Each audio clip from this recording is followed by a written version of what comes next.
エアコン効かない。焼き付き。エアーを通してみた。清掃詰まり確認。反対側からも。エアーを通して。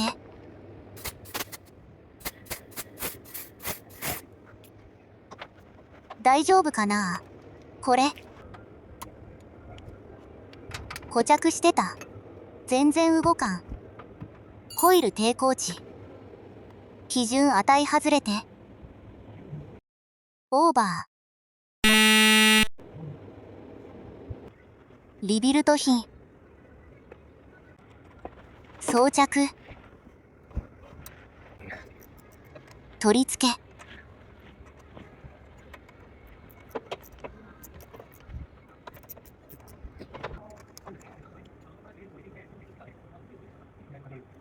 オーリングの取り付け。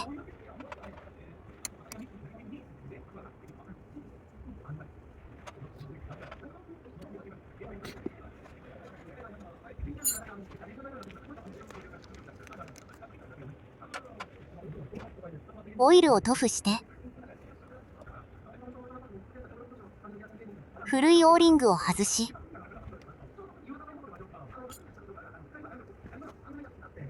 パイプを取り付ける。